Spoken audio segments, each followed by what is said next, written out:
Hey guys. I was recording my last episode and I thought about that I wanted to record another episode right after because I think that I wanted to answer this question a little more in depth. And it's about running my businesses while living abroad, while living in another country. I talked about it just briefly, but I think that it didn't truly answer all of the questions that I know people have. So I'm going to dedicate this episode to talking about how I run my businesses, what tools I use, how do I do all the things in a completely different time zone from where the business is headquartered. So if you don't know me, I am Yaminah Childress. I am the CEO of multiple businesses, a mom of four, who recently became a global entrepreneur. And this is Beyond the Bio, Unfiltered with me, Yaminah. So welcome, welcome. Um, Part of the way, and I'm just going to jump in, is that that I set up my businesses. They're all U.S. based, and so before moving to Portugal from the U.S., I had already owned and operated three businesses, all headquartered in the U.S. and on the Eastern time zone. Just so you know the time differences. Um, and so I kind of want to bring you through that. This is how I set things up. First things first, I didn't just pack up and wing it. You have to have some structure. You have to have all the structure if you are going to move, first of all, abroad in general. If you're going to move, even if you moved in the US, you moved across the country, totally different time zone, totally different area, you're running businesses, you have kids, you have to have some structure. And so I had structure when I did it. Before I moved, I sat down, I redesigned my operations to support the lifestyle that I wanted when I finally did move abroad. And so that meant asking things, asking myself what um, absolutely needed my time and what didn't, what I could automate, what could I delegate, and what could I just drop completely. And I did drop some things completely. And how can I still serve my clients, lead my team, and grow without burning out? And I did this all with systems in place. And I'm going to tell you about some of the systems that I use. Um, but I really built everything around the core belief that I needed structure, and which is really, to be honest, not native to me, if I would, so to speak. I am not really a structured person. I am not a calendar planner, any of that. I'm a big picture idea person, builder. Things are in my head. I can help you start and build something on the spot. But it took me a lot of learning to be more structured and be more intentional with all the nuances of running businesses and doing different things that I do in my life that required that. And so I'm just going to share some of that with you. But before I share the tools, I do want to tell you um, some of the things that I changed, some of the things that I delegated, automated, dropped completely. So I automated so many of my workflows, from emails to content posts to bots on my website. I delegated a lot of administrative tasks to my assistant, or some of the content creation to my 19-year-old daughter Samia. And then Shania is my partner in one business, but she's also the program manager in another one, so I've delegated a lot of things to her. And so we are a small but mighty team of four. um, So there were things that I had to delegate, but then with that, I had to drop some things completely. And if you remember from the last video, or if you didn't see it, what I dropped completely was the local retail store. So Yanni Beauty was not just a beauty brand, it's not just a beauty brand, it was also a local beauty retailer and kind of spa space. And so one of the things that I dropped was the local store. And so now we no longer own a brick and mortar retail store. We are completely online for the time being until we actually, set things up the proper way here in Europe. And so those were the things that I automated, delegated, and dropped. So some of the tools that keep me connected, organized, um, and that's because my assistant, she's in the Philippines, so she is on a different time zone.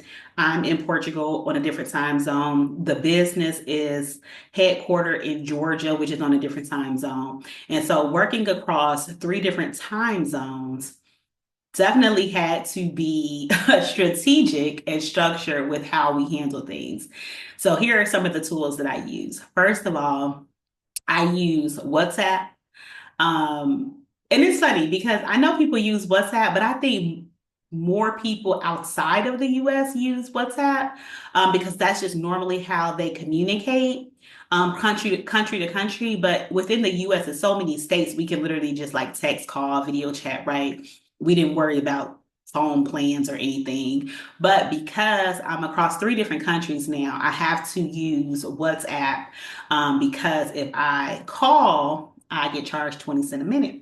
So I use WhatsApp for like quick team communications when my assistant and I are talking, because again, she's in the Philippines. She's about 9 hours ahead of me, 12 hours ahead of Eastern time. And so we're both working through three different time zones. And sometimes we need to just chat quick. And so we do a lot of chatting and video recordings, not video, voice recordings on WhatsApp. So quick communications, project updates, emails, wins, questions. I'm using WhatsApp. And then I use Zoom. I do, if it's video or, voice meetings with clients. I do this with my whole team. So, we might have our team meetings on Zoom just so we can all see each other just for a moment because, again, we're in totally different places. And so we don't just get to see each other all the time. And so we're doing Zoom for that, Zoom for meetings. And then I batch these times, these meetings on days, like one day out the week for our team meetings. And then I have a set schedule for client meetings. And I base this on the US Eastern time, which I am 5 hours ahead of. And the reason I do Eastern time is because, again, the businesses are based on Eastern time. And so right now, most of my clients and customers are expecting responses and things, excuse me, in, close to that time zone. And so I use Zoom and meetings in Eastern Standard Time Zone.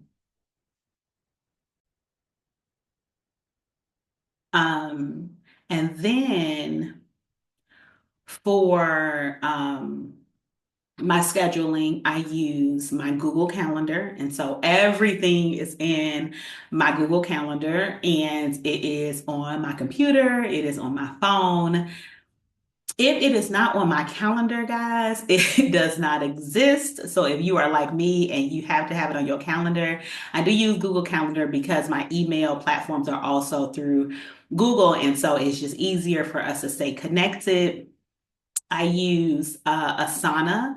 So Asana I use for task management. So I can put the entire team's tasks into Asana and they can work through that. We don't have to, I don't have to micromanage. I don't have to, hey, did you do this today? Because when a team does their work, they're checking it off in Asana and they're moving on about their day. And we all know that everything is getting done. So I use that for task management. I use Contractor AI. Yes, I use my own tool regularly because it handles my legal workflows. And so A lot of times I have to send agreements to clients, NDAs, things like that. I use it to forecast sales for Yanni Beauty or just different tools, business tools. I do my legal chat, my business chat on Contractor AI. I use Chat GPT in order to help me build out different strategies that I send to my team, like our strategic plans, just the outlines for it, right? Like, so I don't have to type out all of the outlines. I let AI do that for me.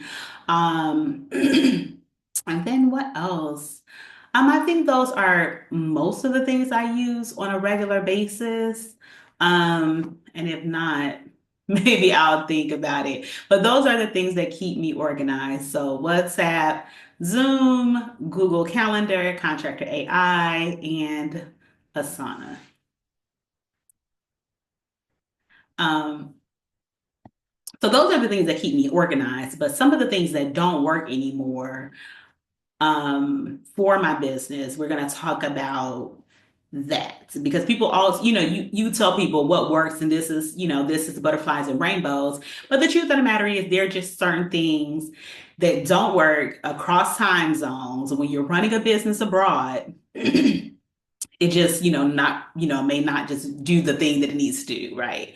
And so, first of all, like I said, it is the time zone thing. Trying to be available 24/7 to match US times is just not going to happen, right? Like if I am 5 hours ahead of Eastern time, that means I'm 6 hours ahead of Central time, which means Pacific, I'm probably 9 hours, 8 or 9 hours ahead. So I can honestly not match the US time to my time because I would be up at the wee morning hours to have meetings and talk to people in US time. And so that just does not work. So I am very strategic with the times that I'm available, the times that I am not available. Those are for calendars, those are for automated chats, things like that, because they have to run themselves. And that brings me to number two, and that's running things manually. I can't do that. Like I can't do all of these things manually that I used to do. And I honestly don't want to, but you can't do all of these things manually when you're not physically there. And so again, a lot of these things are that people see are automated or delegated amongst my team who are handling it. So if you think about things like, my content on my social platforms, LinkedIn, for example, my company pages, that is delegated to my assistant, and then she's automating, schedulers to auto post that across my social media platforms. And so even though I'm creating content, we're like batching this out, scheduling it, automating it, things like that, because again, even her and I are on two different, very different time zones. And so we have to make that work as well. So we can't do everything manually. Um, I can't be the bottleneck in every decision, right? I have to trust my team, which again, it's four of us. I have to trust my team to do what they do best, tap into their own zones of genius, and trust that they will do the work, that I've made the best decisions with bringing them into their roles, and that they're doing the things that they need to do. And of course, we are, maybe chatting about it. Again, we're putting tasks in Asana, we're doing things like that. But for the most part, they're the leaders of their parts of the organizations, and I have to trust that they are doing well. And I'm checking in, I'm looking at stats to make sure that's so, because I can't make every decision. Like I can't say yes, post this or edit this just like this or do this, because if I did, I would be doing all the work. Let's just be real, I'd be doing all the work. And that's not what I talk about people stepping from entrepreneur into their CEO era, and being a CEO instead of just an entrepreneur is a whole different mindset, and one of which you cannot do everything alone. And then finally, I don't overbook my calendar. Um, I am not a person that think I will rest later. I am not overbooking my calendar for certain things like discovery calls. You only get one day a week to book a discovery call, and I will open up my calendar for several hours on a Monday for discovery calls.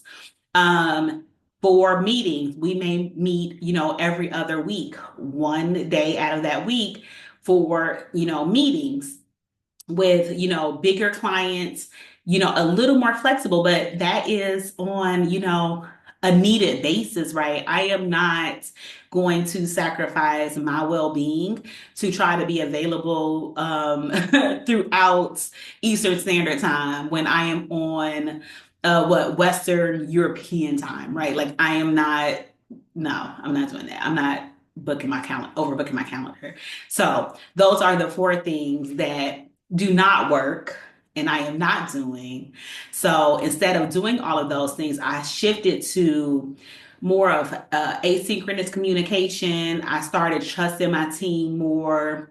I lead, I don't micromanage, and I have stopped making myself a requirement in every room, right? Because the reason I have a team is because they are the geniuses in what they do, and I don't have to be there all the time, right? I don't want to be, I don't have to be, and it's a great space to be in mentally.